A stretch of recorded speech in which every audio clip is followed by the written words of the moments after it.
Yeah, I hate to tell you, but I won't fit in your box. I know you wanna know, but you cannot pick my locks. See, you a part of me, like New York is to the Bronx. And everything is everything, we do not need to box. Cause I could stick and move, I am focused like a soldier. And you've been in my way, heavy like a boulder. And everybody's scared of death and getting older. When you release your fear, come cry on my shoulder. Cause finally the earth's come around. Use a new part of your brain, make a new sound. All we want is love, it's making a heart pound. The new children are here, they are coming out the ground. Stop medicating them, their power will abound. Now please just gather round, the pitch is at the mound. Catch my words, don't clown, you know you like my sound. Now give your girl a pound, or a hug would mean you're down. And with the power of ISIS, I will speak to your third eye. I'll be your soldier in crisis, I will lick your cheek when you cry. And with the power of ISIS, I will speak to your third eye. I'll be a soldier in crisis, I will lick your cheek when you cry. Down is the four rivers, the waters they will heal. I will lift my hands up to the sky and make it real. My brothers and my sisters, you will see how I feel. I will give you $1 to listen. Baby, let's make a deal.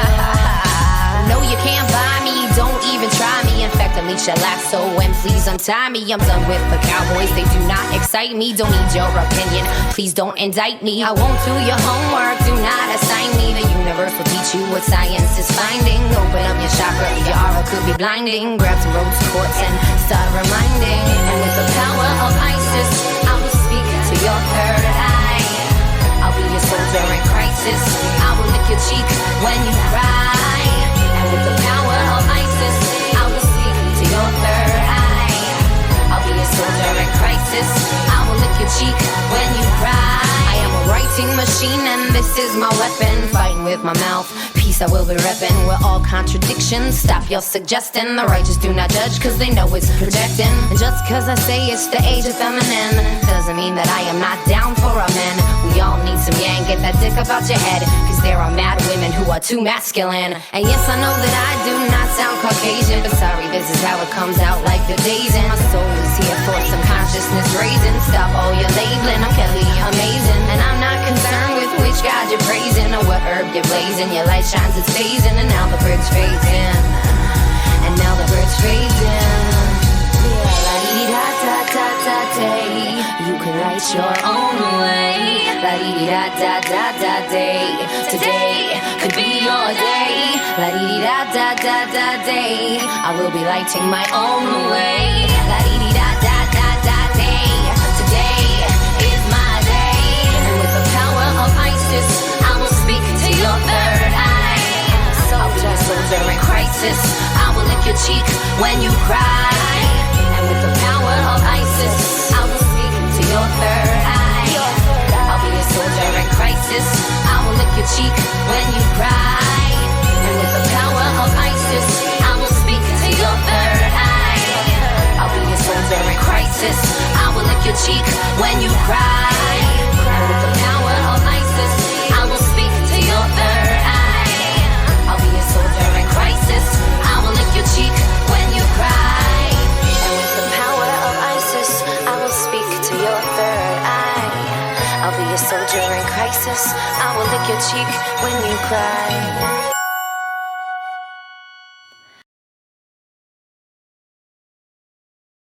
Okay, so have you ever heard of these concepts, N.E.S.A.R.A, N.E.S.A.R.A? You mean the National Economic Security and Reformation Act and the Global Economic Security and Recovery Act? Yeah, exactly. So they promise this picture of like a world without debt, right? Like a total financial system like overhaul. Yeah. And we've got this whole stack of articles and forum discussions you sent our way. And some of them get really, really in depth, talking about everything from like old legal battles to like whispers of secret government actions. What's really interesting is the range of like beliefs about N.E.S.A.R.A. Yeah. You know, some people see it as like this overdue solution to economic injustice. And then others are like, no way, this is a conspiracy theory. Yeah, for sure. But there's a lot to figure out here. So I think our mission today is kind of wade through all of this and see what's real and help you understand what's going on with these like intriguing and sometimes controversial ideas. Yeah, separate fact from fiction, right? Help our listeners make up their own minds. Exactly. So where do we even start with something this big? Well, the roots of N.E.S.A.R.A actually go back to a story about American farmers in the 1990s. They were facing some serious issues with banks that were being fraudulent. Farmers. Really? Yeah. That's not what I was expecting. Tell me more. Yeah, so, we often think of economics in like abstract terms, but this is about real people. Right. Real families trying to hold on to their farms and livelihoods. The sources you sent mentioned banks using predatory lending practices, like charging crazy high interest rates and even like illegally taking away properties. That's awful. No wonder they fought back. Yeah, they did. And they took it all the way to the Supreme Court. There's this one case, the Baskerville case, that really stands out. This family was totally ripped off by their bank and lost everything. So what happened? Did they win? Well, that's where things get a little fuzzy. The records are spotty, but some sources say that the Supreme Court actually ruled for the farmers and even ordered a massive financial reset to make things right. Wait a second. The Supreme Court ordered a financial reset. That's huge. Is there any proof of that? Some people who believe in N.E.S.A.R.A point to these sealed court documents and Executive Order 12778 as proof. Now, this executive order, it's about debt collection, but it's open to interpretation. Some argue it sets the stage for the huge financial changes N.E.S.A.R.A promises, but others say that's not how it was meant to be used at all. So we have claims of a secret Supreme Court ruling and an executive order that could mean anything. It sounds like we're wading into conspiracy theory territory here. Yeah, and it's important to remember that not everyone believes this Wikipedia calls N.E.S.A.R.A disinformation. There's also this guy, Dr. Harvey Barnard, who proposed an economic reform plan kind of similar to N.E.S.A.R.A, but Congress said no. Okay, so right away we've got conflicting stories, missing info, and a whole lot of intrigue. What's someone who's hearing about this for the first time supposed to make of it all? That's where critical thinking is so important. Look at the sources, consider different points of view, and ask yourself, how much proof do you need to believe something this crazy? Good point. It's easy to get swept up in a good story, but we got to make sure we're thinking for ourselves. But let's say for a minute that this Supreme Court ruling happened, and N.E.S.A.R.A is real. How does a court case turn into a law?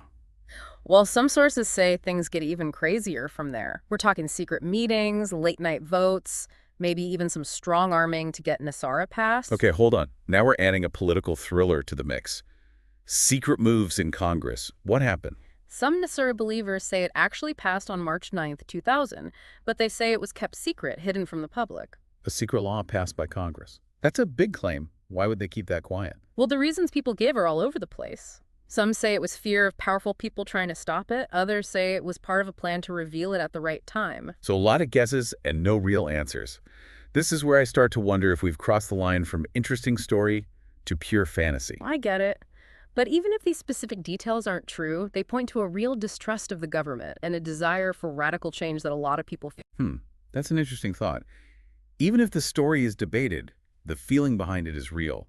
But before we go too far down this rabbit hole, let's rewind a bit. We've got this lawsuit, a possible Supreme Court ruling, and the supposed passing of N.E.S.A.R.A. Remind me what N.E.S.A.R.A is actually supposed to do. What are the benefits people talk about? Okay, so N.E.S.A.R.A at its heart is all about fixing the financial system and making things fairer economically. It promises things like no more income tax forgiveness of some types of debt and going back to a gold-backed currency. Whoa, those are some huge changes. And they'd be very popular with people who feel like the system is working against them. You're right. But like with any big promise, we got to look at both sides. What could go wrong? What are the unintended consequences of such a drastic change? That's a great question, and one we should definitely explore. But before we do that, I think we need to talk about the elephant in the room, N.E.S.A.R.A.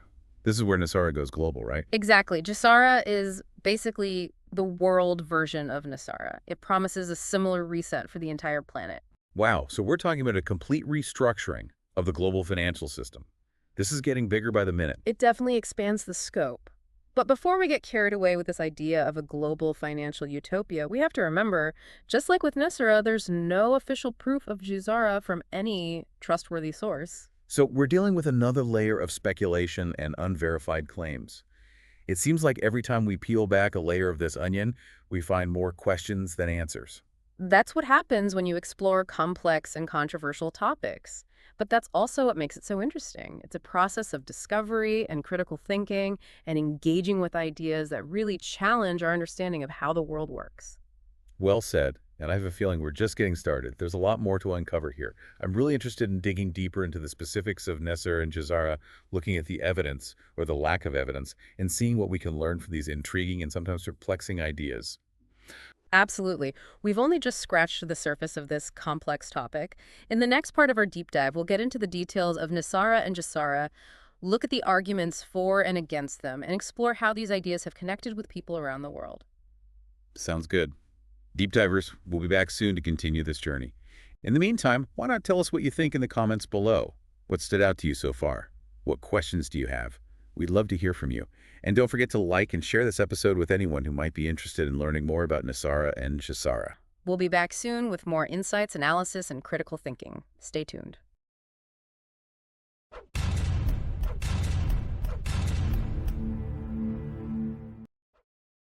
All right, so welcome back, deep divers. We are picking up our conversation on N.E.S.A.R.A and GESARA, these interesting concepts that promise a pretty radical overhaul of the financial system. We laid out the basic story last time, from farmers struggling to these claims of a secret law and a global reset. Yeah, we definitely covered a lot. And honestly, some of it sounds kind of out there. But I am curious to see if there's anything to these claims. You know what I mean? It's good to be both curious and skeptical at the same time. Our goal isn't to tell you what to think, but to help you think for yourself and reach your own conclusions. Exactly. So let's dig into N.E.S.A.R.A. What exactly does it propose to change? And what are the arguments for and against those changes? Well, one of the biggest things that gets people's attention is the idea of getting rid of income tax altogether. That's a huge one, and I'm sure a lot of people would love that. Yeah, no kidding. Who wouldn't want to keep more of their own money, right? The sources you sent actually have a few different perspectives on this. Some people say income tax is unfair. It gives the government too much power over people's lives. They think a system based on what you buy, like a national sales tax, would be more fair. Interesting. So instead of taxing what you earn, they'd tax what you spend. I can see the logic there, but wouldn't that hurt people who don't make a lot of money? They have to spend more of their income on necessities. Yeah, that's a good point, and it's something that even people who like N.E.S.A.R.A debate about. Some argue that other parts of N.E.S.A.R.A, like a guaranteed basic income or getting rid of certain debts, would help balance out the effect of a sales tax on lower earners. So it's all connected. Each change impacts the others. It's not as simple as just wiping out income tax. Nope, not at all. And that's why we have to look at the whole picture and understand what might happen with each change, both good and bad. Right. Okay, so no more income tax is one big piece of the N.E.S.A.R.A puzzle. Uh-huh. What about this debt forgiveness thing? That seems to be a big deal, too. Oh, yeah, definitely. Especially with how much debt people have these days. N.E.S.A.R.A supporters often talk about forgiving things like credit card debt and mortgages. I can see why people would love that. Imagine waking up one day and all those payments are gone. Yeah, it's a powerful thought, a real desire for freedom. But like we said earlier, there are downsides to consider. Right. We talked about what might happen to the whole financial system. Wiping out so much debt could really mess things up for banks and lenders. And who knows what would happen after that? Exactly. Even with good intentions, changing a big, complicated system like the economy can have effects we don't expect. So debt forgiveness might sound great, but it's not so simple. We have to weigh the good and the bad carefully. For sure. Which brings us to another major part of N.E.S.A.R.A going back to a gold-backed currency. This idea has been around for a long time, and people tend to bring it up when the economy feels shaky. Okay, gold-backed currency. Break that down for me. What does that mean, and why do people think it's a good thing? Basically, it means that the value of a country's money is directly linked to a specific amount of gold. Like $1 might be equal to a tiny piece of gold. This is different from how it works now, where the value of money goes up and down based on all sorts of things, government policies, interest rates, what's happening in the markets. So the idea is that gold, because it's a real thing you can hold and has been valuable for so long, would make things more stable and prevent governments from messing with the currency. Right. That's the main argument. People who support a gold standard say it would protect against inflation, limit what the government can do, and make people trust money again. It's definitely appealing, especially now when everyone's worried about their money losing value. But what do people who don't like this idea say? Are there any downsides to a gold-backed system? Oh, yeah, definitely. Critics say that linking money to gold could actually make the economy weaker in some ways. Like if the price of gold suddenly drops, that could cause deflation and make the economy shrink.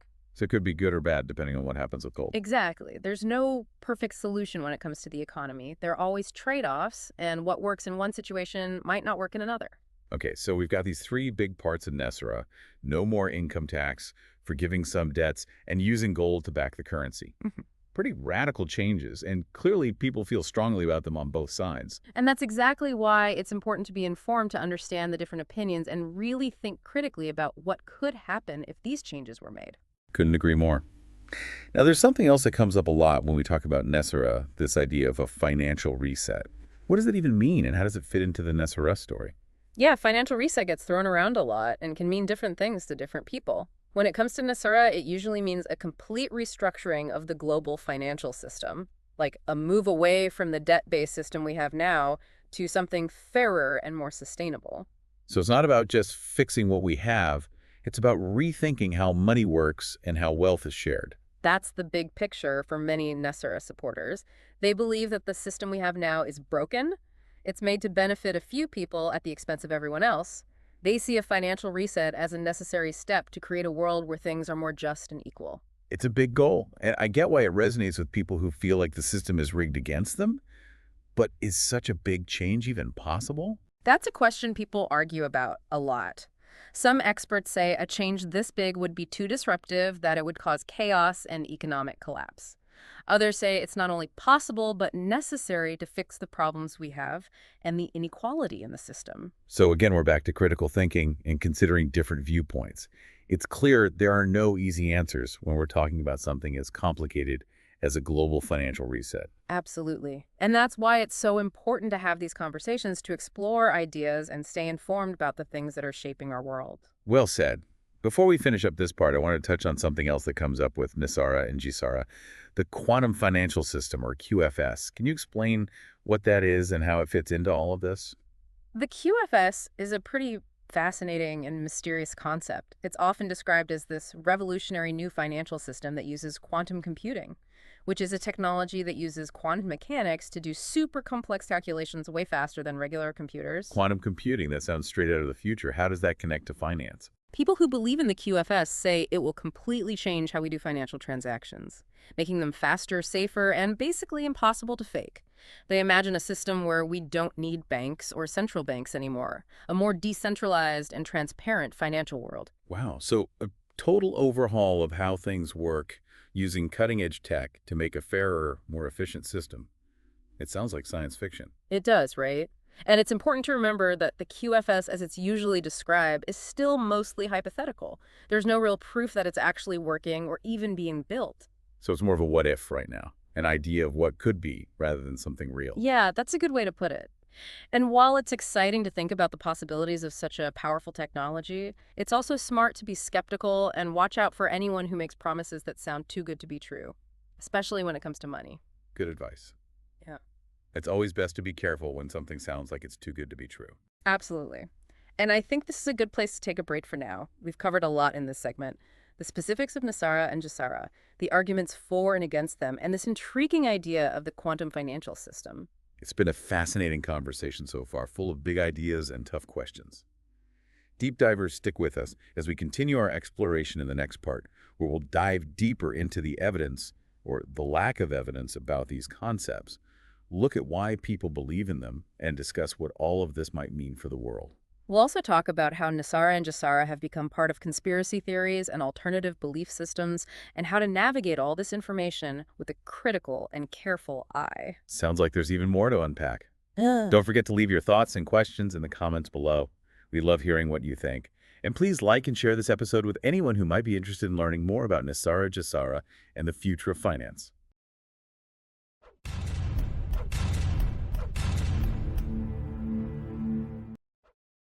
All right, welcome back, Deep Divers.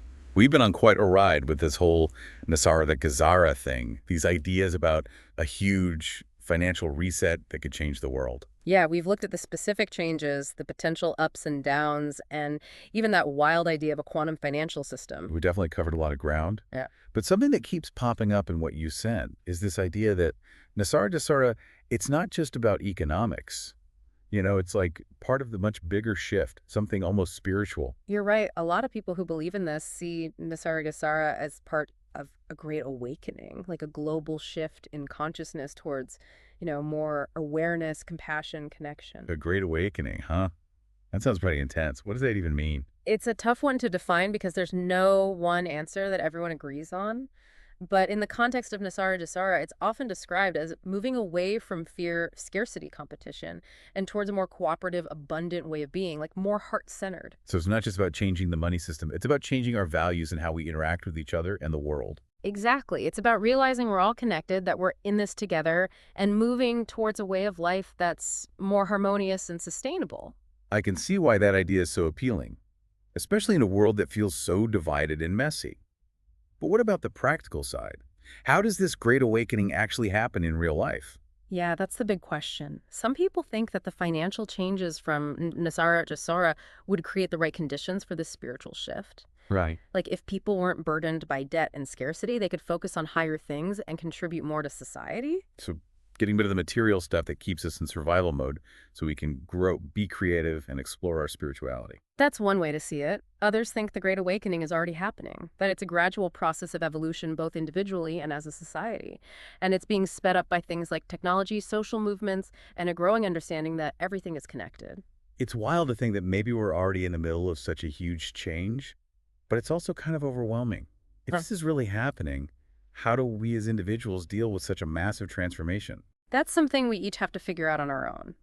But I think it starts with being aware, noticing the changes inside ourselves and in the world around us. So being mindful, paying attention to our thoughts, feelings, and actions, and seeing how we're affected by what's going on. Exactly. And being open to new ideas, questioning what we think we know, and expanding our understanding of what's possible. Sounds like a journey of constant learning and growing, both for ourselves and as a whole. But where do we even start? It all seems so big and abstract. I think it starts with curiosity, asking questions and looking at things from different angles. We've been talking about critical thinking throughout this whole deep dive, and that applies here too. Don't just believe everything you hear. So do our own research and come to our own conclusions based on the evidence and what feels right to us. Exactly. And remember, we're not alone in this. There are tons of people and groups all over the world who are thinking about these same things, working towards positive change and trying to create a better future for everyone. That's good to hear. It's easy to feel like you're the only one trying to figure this stuff out. But there's a whole network of support and shared wisdom out there. For sure. And as we wrap up our deep dive into N.E.S.A.R.A, and the Great Awakening, I think it's important to remember that this isn't about finding all the answers or sticking to rigid beliefs. It's about being open to the mystery, exploring new possibilities, and always learning, growing, and changing. Well said. This whole deep dive has definitely pushed me to think differently, to question what I believe and consider new perspectives. And that's what the deep dive is all about, to make you curious, inspire you to think critically, and help you make informed decisions. Deep divers, we've explored some really fascinating and thought-provoking ideas in this episode. We hope you keep the conversation going. Share your thoughts and what you've learned in the comments below. And be sure to check out the source material we talked about. Remember, the journey of discovery never ends. Keep asking questions, keep exploring, and keep diving deep. And don't forget to like and share this episode with anyone who might be interested. Make sure you're subscribed to the deep dive so you don't miss out on our future explorations of complex and intriguing topics. Until next time, stay curious and keep searching for the truth.